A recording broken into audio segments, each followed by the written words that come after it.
numvise ijwi ryawe rivuga kurikira ubutumwa bwiza buca ku nsamirizi n'imbonesha kure y'ivyiza vy'Uburundi. Naciye numva ijambo rije umutima rivuga ngo ninde azoduga umusozi w'Uhoraho. Yesu ashimwe. Yesu agitandukana n'abigishwa biwe yababwiye ati ndagiye kubategurira ahanyu, nzoza kubajana iwanje ngo aho ndi namwe abariho muba. Hariho umusozi rero mwiza uri kurategurwa mwijuru. Yesu ashimwe. Yesu nashimwe. Hanyuma rero tugira dusome ijambo ry'Imana rivuga uko nyene yanditse muri iki gitabo ca Zaburi 23. Turasoma duhere ku murongo wa 3 turageza ku murongo wa 5. Ku bafise Bibiliya zo hambere na 628.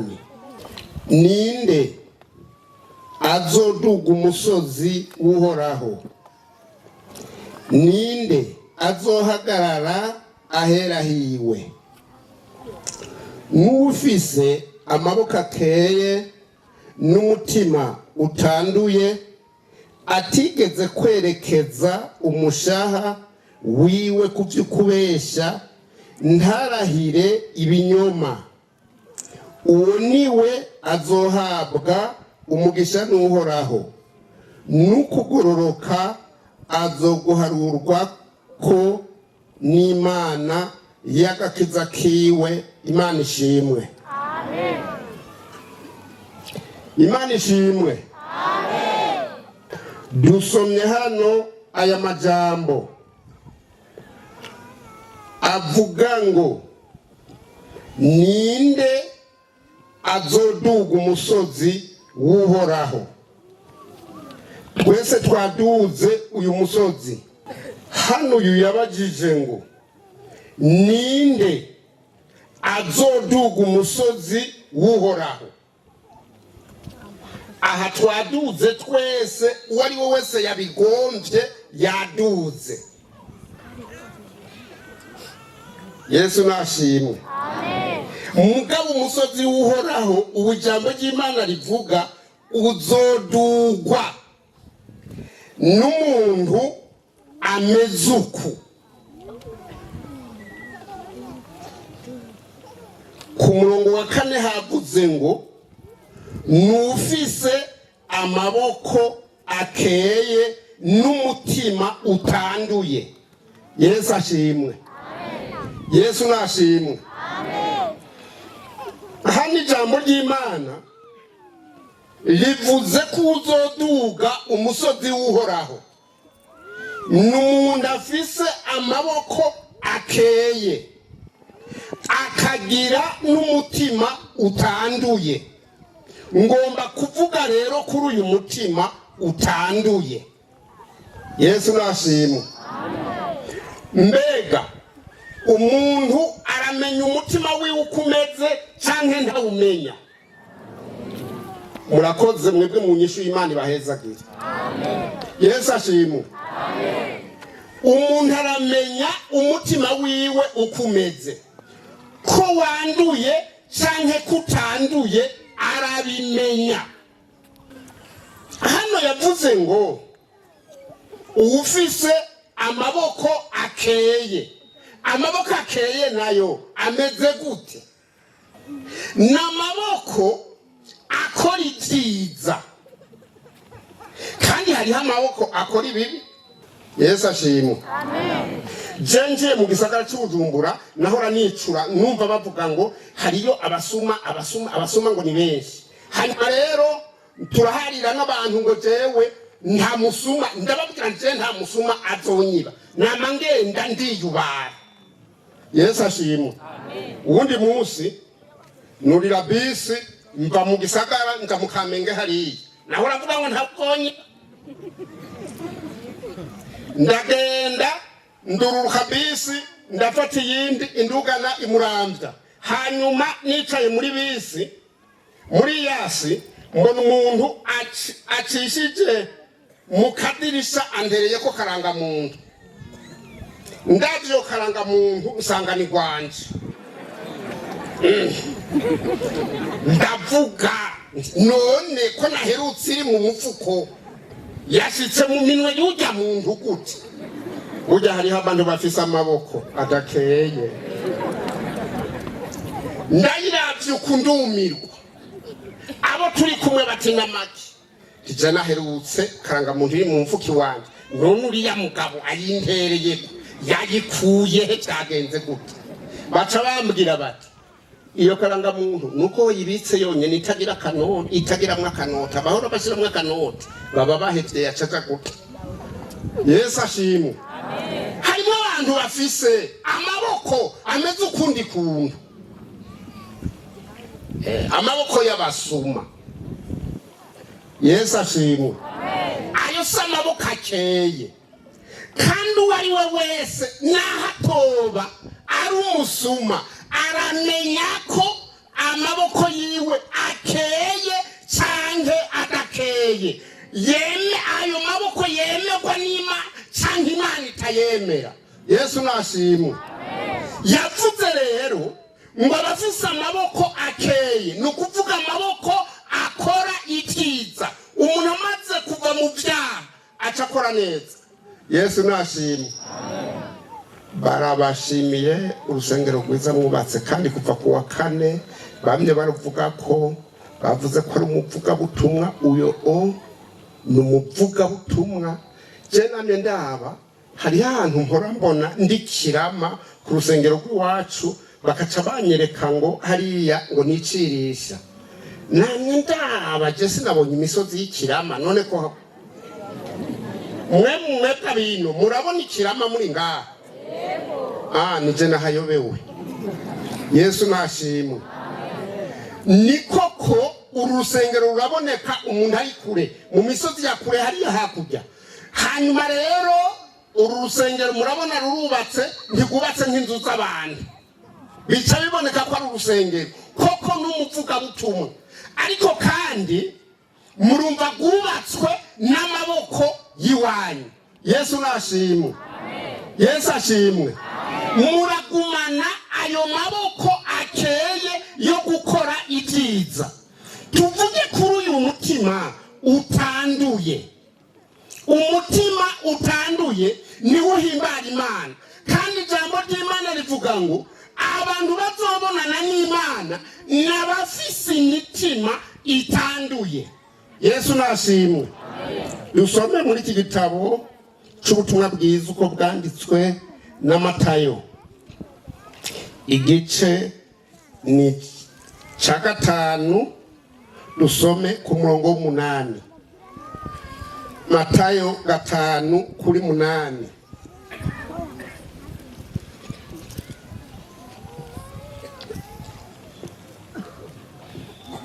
havuga ngo hahirwa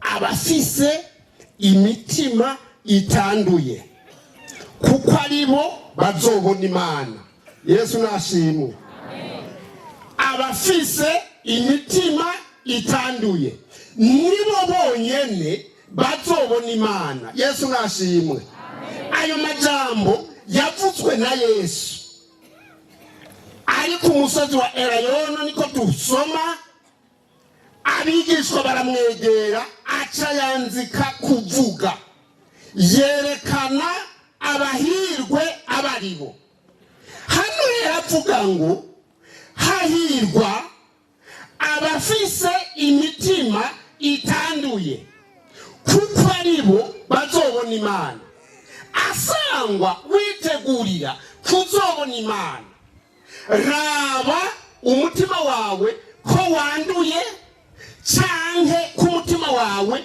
utanduye ugasanga umutima wawe wanduye ca wisuzuma ca wihana ca wakira ijambo ry'Imana cawakira Kristo Yesu kugira ngo uwo mutima wanduye awugutunganirize kugira ngo uzubone Imana. Yesu nashimwe. Yesu ashimwe. Hariya ko mutavuga amen ntimunyumva. Yesu ashimwe. Umuntu wese aramenya umutima wiwe ukumeze ko wanduye canke kutanduye. Nagira ngo imbere yaho duca dusenga Imana dusome irindi jambo rimwe muri iki gitabo ca mbere ca Samweli. Turiko turavuga kwijambo ry'umutima utunganye, umutima utanduye. Mu gitabo ca mbere ca Samweli igice ca 16 dusome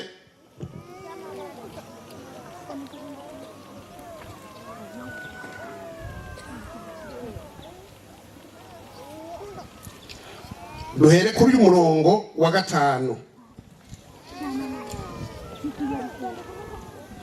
Ategome na mahoro nzanywe no gushikanira Uhoraho ikimazi, nuko nimwiyeze muze tujane kuri ico kimazi.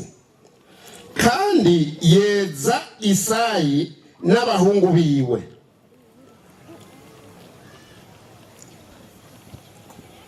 abahamagara kuza kuri ico kimazi. Nuko bashitse abonye Eliyabu aribwira ati nta gukekeranya Uhoraho agira yimikishe amavuta nguyu imbere yiwe. Ariko Uhoraho abarira Samweli ati ntaco uraba ishusho yiwe canke ikireho ciwe kuko ntamushimye. Erega jewe sindaba nk'uko abantu baraba, kuko abantu baraba ku rukoba gusa, ariko jewe Uhoraho ndaba hehe. Yesu ashimwe. Sawuli amaze gukora ivyangwa n'amaso y'Imana, agakora ivyo Imana ibona ko ari bibi, ikiranga kwaguma kuri iyo nganji. Yesu ashimwe. Samweli nawe akaguma musengera amuririra. Usomye Imana ibarira Samweli reka gusengera Sawuli canke ngo ubandanye umuririra ko yakoze ko atakoze ivyo namubariye, agakora ivyangwa n'amaso yanje. Nanje namaze kwanga kwaba umwami w'Abisirayeli. Atariko genda. Yesu ashimwe. Genda undobanurize amavuta umuntu ameze nk'uko umutima wanje ugomba. Ja kwa Isayi rero hariya uhamagara Isayi n'abahungu biwe. Yesu ashimwe. Ubazane kuri ico kimazi, nanje nzokwereka ubundobanuriza amavuta. Yesu ashimwe. Agiye akaduga uwo musozi, bamubaza batuzanywa n'iki? Ati nje gutangira ikimazi ahantu. Yesu ashimwe. Acahamagara Isayi n'abahungu biwe, kuko yari yamubwiye ngo uzuhamagara Isayi, nanje mu bahungu biwe nzokwereka ubumeze nk'uko umutima wanje ugomba. Yesu ashimwe. Samweli abonye Eliyabu aca ngo aravuga ngo nta gukeka Uhoraho agira yimikisha amavuta nguwe imbere yiwe. Avuye hasi ngo musuke kwa amavuta, Uhoraho aranga aramubwira toya suyo umeze nk'uko umutima wanjye ugomba si uyo. Yesu ashimwe. Yesu nashimwe. Acabwira Samweli ati reka kuraba ikireho, kuko abantu baraba ikireho. Reka kuraba ishusho, ati kuko jewe Uhoraho ndaba mu mutima. Yesu nashimwe. Isayi azana gukurikira, Uhoraho aranga. Azana uwundi akurikira, Uhoraho aranga. Arageza kuri ndwi. Agejeje kuri ndwi, Samweli amubaza ati abahungu bawe bose naba, nta wundi asigaye? Ati nta wundi. Yesu ashimwe. Hanyuma aribuka ati mugabo hariho gatoya kari hariya ku ntama. Yesu nashimwe. Yesu ashimwe. Acabwira Isaya ati genda uwo nyene mumuzane, ntituri bwicare ngo turye canke tunywe atarashika. Yesu nashimwe. Yesu ashimwe. Mwumva yari mu bari berejwe ico kimazi. Yesu nashimwe. N'ahatarimo, iyo yarari hose yarameze nk'uko umutima w'Imana ugomba. Yesu ashimwe. Umuntu rero azobona Imana ni umuntu afise umutima utanduye, kandi umutima utanduye uba umeze nk'uko Uhoraho agomba. Uraraba rero ko umutima wawe woba wanduye, kugira ngo utunganye uwo mutima wanduye umere nk'uko Uhoraho agomba. Ni ukuvuga umutima wakiriye ijambo ry'Imana, ukihana, ukakira Kristo Yesu nk'umwami n'umukiza, uwo mutima ni wo nyene abawufise aribo bazoduga umusozi w'Uhoraho, abawufise aribo bazobona Imana. Ndakwipfurije kugira umutima utanduye. Yesu nashimwe. Tugira duce gusenga Imana. Raba umutima wawe ukumeze. Ntugane hano muri iki gikorane umutima wanduye, umutima w'ubusuma, umutima w'ububeshi, umutima w'ubusambanyi. Ntusubire kuvana hano uwo mutima, kandi tumaze iyi minsi yose turiko turumvira ijambo ry'Imana ngaha. Imana yo mwijuru igufashe. Nagomba kudusenga Imana. Umwe wese aduze ikiganza ciwe yereka Imana umutima we ukumeze. Uhabwe icubahiro Mana, Data wa twese uri mwijuru. Turagushima ko waduteguriye umusozi tuzobako abakumenye, abagutahuye. Turagushima ko hariho intumbero y'ukuja mu bwami bwo mwijuru. Urakoze rero Mwami, wavuze ngo abazohagarara imbere y'Uhoraho n'abafise imitima itanduye, bafise n'amaboko akeye. Urakoze Mana yo mwijuru. Abantu bose bari hano Mwami, imitima yabo urayizi, urazi umutima w'umuntu wese ukumeze. Nuko rero turasenze Mwami kugira ngo ubagirire neza. Turasenze Mwami kugira ngo uvugane n'umuntu wese azi umutima we ukumeze, kugira ngo Mwami ufise umutima wanduye ave hano wawutunganije. Urakoze ubishimigwe. Tubisenze mu izina rya Kristo Yesu. Amen. Numvise ijwi ryawe rivuga. Muhejeje gukurikira ubutumwa bwiza buhejeje guca ku nsamirizi n'imboneshakure y'ivyiza vy'u Burundi.